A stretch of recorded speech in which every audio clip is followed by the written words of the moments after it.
১০০ কোটি টাকা লোপাটের অভিযোগের পরিপ্রেক্ষিতে যুব ক্রীড়া ও স্থানীয় সরকার পল্লী উন্নয়ন ও সমবায় উপদেষ্টা আসিফ মাহমুদের সাবেক এপিএস মোয়াজ্জেম হোসেনের দেশ থেকে নিষেধাজ্ঞার জন্য আবেদন করেছে দুর্নীতি দমন কমিশন দুদক। সেই সাথে তার জাতীয় পরিচয়পত্র ব্লকের আবেদনও করেছে সংস্থাটি। তবে এ বিষয়ে এখনও আদালতে কোনো নির্দেশনা আসেনি। 24শে মে শনিবার দুদকের উপপরিচালক ও জনসংযোগ কর্মকর্তা মোহাম্মদ আখতারুল ইসলাম এই বিষয়টি নিশ্চিত করেছেন। তিনি জানান, মোয়াজ্জেম হোসেন তার দায়িত্ব পালনকালে প্রভাব খাটিয়ে তদবির ও টেন্ডার সংক্রান্ত নানা অনিয়মের মাধ্যমে বিপুল পরিমাণ অর্থ সম্পদ গড়ে তুলেছেন বলে অভিযোগ রয়েছে, যার পরিমাণ 100 কোটি টাকারও বেশি হবে। তিনি আরও জানান, গত 22শে মে বৃহস্পতিবার তাকে জিজ্ঞেস করা হয়। আরও তদন্ত প্রমাণ যাচাইয়ের সাথে তার বিদেশ গমনের নিষেধাজ্ঞাও এনআইডি ব্লক করার সিদ্ধান্ত নিয়েছে দুদক।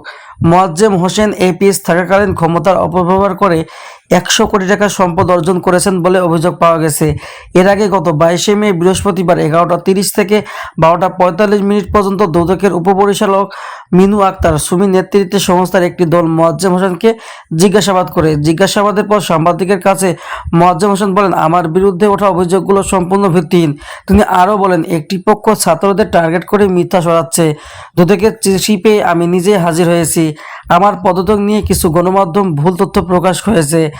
আমি বিসিএস এর প্রস্তুতির জন্য 25শে মার্চ পদত্যাগ করেছিলাম। সেই আবেদনের পরিপ্রেক্ষিতে আমাকে অব্যাহতি দেওয়া হয়। তবে জনপ্রশাসন মন্ত্রণালয়ের বিজ্ঞপ্তিতে কিছু ভুল ছিল আর দুর্নীতির অভিযোগ এসেছে পদত্যাগের পর।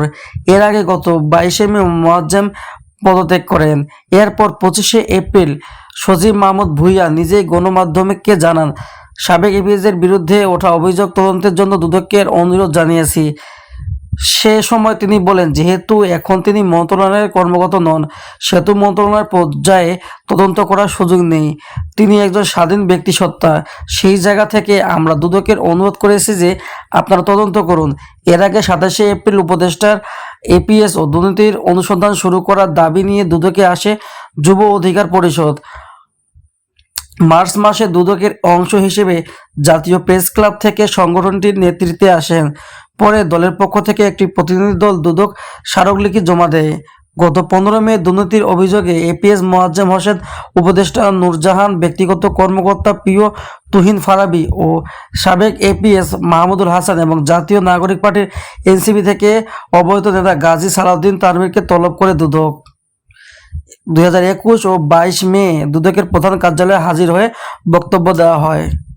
মোয়াজ্জেম হোসেনের বিরুদ্ধে অভিযোগে বলা হয়, তিনি ক্ষমতার অপব্যবহার করে তদবির, বাণিজ্য ও টেন্ডারবাজি ও চাঁদাবাজির মাধ্যমে শত শত কোটি টাকার মালিকানা অর্জন করেছেন। উল্লেখ্য, গত বছরের 4 আগস্ট অন্তর্বর্তী সরকারের উপদেষ্টা হিসেবে শপথ নেন ঢাকা বিশ্ববিদ্যালয়ের সাবেক শিক্ষার্থী আসিফ মোহাম্মদ সজীব মিয়া। এরপর গত 24 আগস্ট এক বিশ্ববিদ্যালয়ের শিক্ষার্থী মোয়াজ্জেম হোসেনকে নিজের এপিএস হিসেবে নিয়োগ দেন তিনি। নিয়োগের বিজ্ঞপ্তিতে বলা হয়েছিল, আসিফ মোহাম্মদ সজীব ভূঁইয়া যতদিন এই পদে অলংকৃত করবেন, অর্থাৎ মোয়াজ্জেম হোসেনকে সহকারী সচিব পদে বহাল রাখার অভিপ্রায় পোষণ করবেন, ততদিন এই নিয়োগ আদেশ কার্যকর থাকবে।